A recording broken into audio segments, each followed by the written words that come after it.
morning. So let's have a look at the liver. Okay, this is the diaphragmatic surface of the liver, and this is the inferior border of the liver. Okay, on the diaphragmatic surface of the liver, there's not many features that we can see, but the most prominent one here is this one. This is the falciform ligament, falciform ligament, and at the free border of the falciform ligament here, there is the ligamentum teres. There's the ligamentum teres here in the free border of the falciform ligament. Okay, up here you can see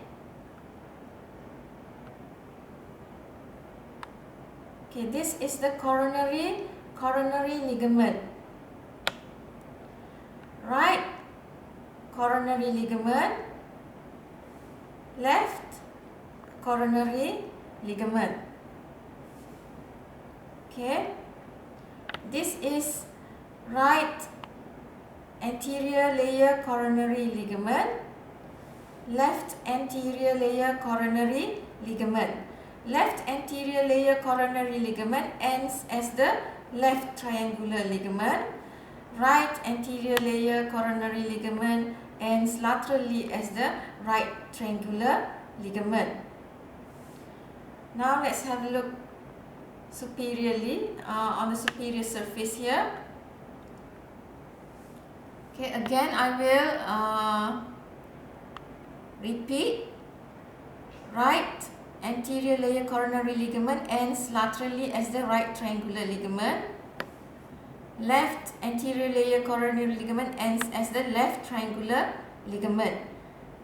And here you will see left posterior layer coronary ligament, and this is left posterior layer coronary ligament. Okay, on the superior and extending a bit posteriorly, you'll see there's the bare area of the liver on the right lobe of liver. Okay, this is bare area of liver. Okay, this is bare area of liver. Its apex is the right triangular ligament, and its base here is the groove for inferior vena cava. So this is bare area of liver. Okay, now let's have a look at the visceral surface of the liver. Visceral surface of the liver.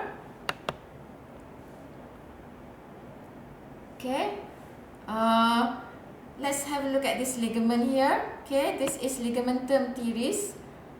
Okay, at the free border of the falciform ligament just now, and you'll find it in the fissure for the ligamentum teres. This is fissure for ligamentum teres. And here you can see fissure for ligamentum venosum. Inside the fissure for ligamentum venosum, you'll find the ligamentum venosum. And at the edges of the fissure for ligamentum venosum here, you can see there's the cut section of the hepatogastric ligament. Here the hepatogastric ligament at the edges of the fissure for ligamentum venosum. Inside the fissure for ligamentum venosum, you can see the ligamentum venosum itself. Okay, here is the porta hepatis.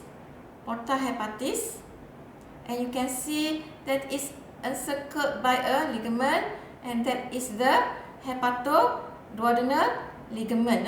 Hepatoduodenal ligament. In the porta hepatis,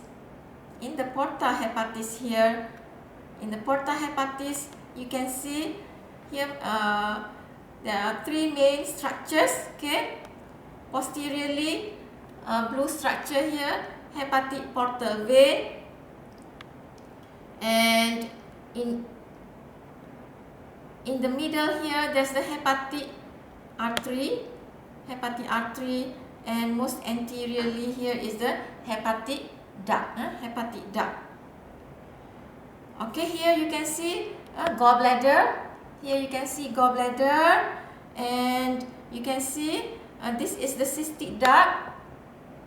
Cystic duct, and the cystic duct here merges with the hepatic duct to form the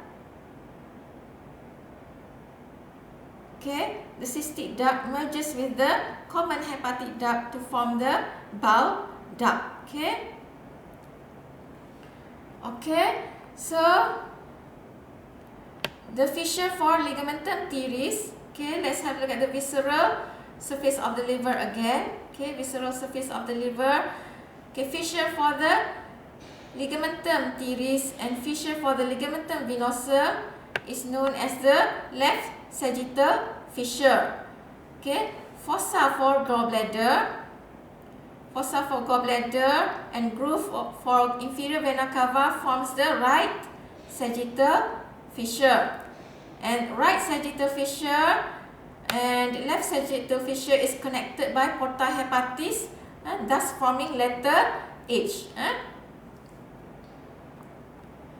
Left sagittal fissure divides the liver into two anatomical lobes. Firstly, right anatomical lobe, and then the smaller left anatomical lobe. The right sagittal fissure that corresponds to the Cantley line on the diaphragmatic surface. Here, right sagittal fissure, it divides the liver into two functional lobes. The left functional lobe larger and the smaller right functional lobe. Here we can see this is the caudate lobe. It has a caudate process here and papillary process here, and this is the quadrate lobe. This is the quadrate lobe. Again, let's focus on the visceral surface of the liver. Let's have a look at the visceral impression. Visceral impression, this is the esophageal area. This is the gastric area. This is the duodenal area. Down here should be the colic area. Up here should be the renal area. And above that should be the suprarenal area. Thank you. So that's all for liver.